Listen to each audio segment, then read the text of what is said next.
신약 성경 존재 셀렉션 마태복음 편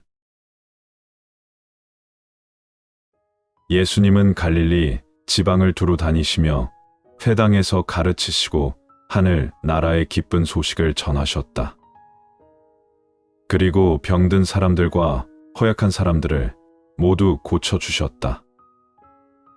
예수님의 소문이 시리아까지 퍼지자 사람들은 온갖 질병과 고통으로 고생하는 사람들, 귀신 들린 사람들, 간질병 환자, 중풍병자들을 수없이 데리고 왔다. 그래서 예수님은 그들을 모두 고쳐주셨다. 갈릴리와 데가볼리와 예루살렘과 유대와 요단강 건너편에서 많은 사람들이 예수님을 따랐다. 예수님은 많은 사람들이 모여드는 것을 보시고 산에 올라가 앉으셨다.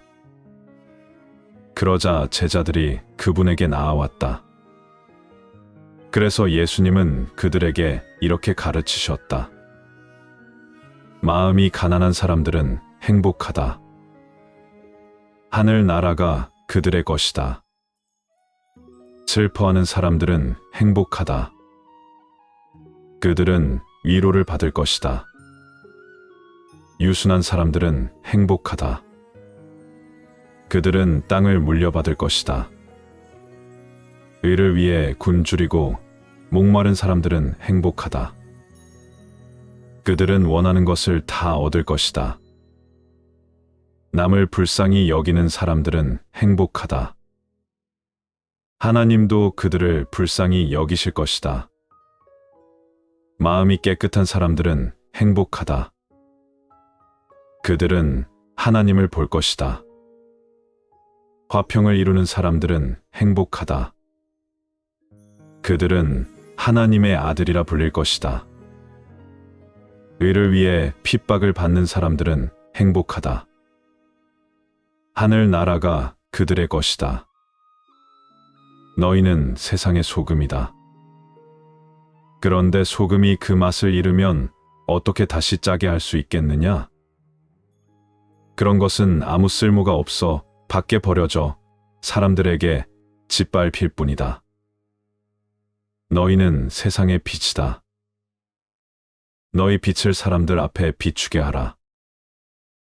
그래서 사람들이 너희 착한 행실을 보고 하늘에 계신 너희 아버지를 찬양하게 하라. 내가 율법이나 예언자들을 없애러 왔다고 생각하지 말아라. 없애러 온 것이 아니라 완전하게 하러 왔다. 내가 분명히 말해둔다. 하늘과 땅이 없어지기 전에는 율법의 한 점이나 한 획도 결코 없어지지 않고 다 이루어질 것이다. 누구든지 이 계명 가운데 가장 작은 것 하나라도 어기거나 다른 사람에게 그렇게 하라고 가르치면 하늘나라에서 가장 작은 사람이 될 것이다. 그러나 누구든지 계명을 실천하고 가르치면 하늘나라에서 위대한 사람이 될 것이다. 내가 너희에게 말해 두지만 너희 생활이 율법학자들과 바리새파 사람들보다 의롭지 못하면 너희가 절대로 하늘나라에 들어가지 못할 것이다. 또 율법에는 간음하지 말아라 고 쓰여 있다. 그러나 나는 너희에게 말한다. 누구든지 정욕의 눈으로 여자를 바라보는 사람은 이미 마음으로 그녀와 간음하였다. 내 이웃을 사랑하고 원수를 미워하여라 는 말씀을 듣지 않았느냐?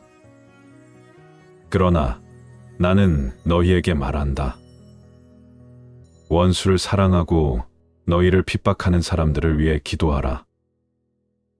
그렇게 하는 것이 하나님 아버지의 자녀된 도리이다. 하나님은 해가 악한 사람과 선한 사람에게 다 같이 비치게 하시고 의로운 사람과 의롭지 못한 사람에게 비를 똑같이 내려주신다. 너희를 사랑하는 사람들만 사랑한다면 너희가 무슨 상을 받겠느냐? 세금 징수원들도 그만큼은 하지 않느냐? 또 너희가 너희 형제들에게만 인사한다면 남보다 나을 것이 무엇이겠느냐? 믿지 않는 사람들도 그렇게 하지 않느냐? 그러므로 하늘에 계신 너희 아버지께서 완전하심과 같이 너희도 완전하여라. 구하라. 그러면 받을 것이다. 찾아라. 그러면 찾을 것이다. 문을 두드려라. 그러면 열릴 것이다. 누구든지 구하는 사람은 받을 것이며 찾는 사람은 찾을 것이요. 두드리는 사람에게는 열릴 것이다. 그러므로 무엇이든지 너희가 남에게 대접을 받고 싶거든 먼저 남을 대접하여라. 이것이 곧 율법과 예언자들의 가르침이다. 좁은 문으로 들어가거라. 멸망에 이르는 문은 크고 길도 넓어 그리로 들어가는 사람이 많고, 생명에 이르는 문은 작고 길도 좁아 찾는 사람이 적다. 너희는 거짓 예언자들을 조심하여라. 그들은 양의 옷을 입고 너희에게 오지만 속은 굶주린 이리떼와 같다. 그러므로 내 말을 듣고 실천하는 사람은 반석 위에 집을 지은 지혜로운 사람과 같다. 그러나 내 말을 듣고 실천하지 않는 사람은 모래 위에 집을 지은 어리석은 사람과 같다. 비가 내려 홍수가 나고 바람이 불어 그 집에 몰아치면 크게 무너지고 말 것이다. 예수님이 이 말씀을 끝내시자 군중들은 그 가르치심에 몹시 놀랐다. 왜냐하면 예수님이 율법학자들과는 달리 권위 있는 분답게 가르치셨기 때문이다.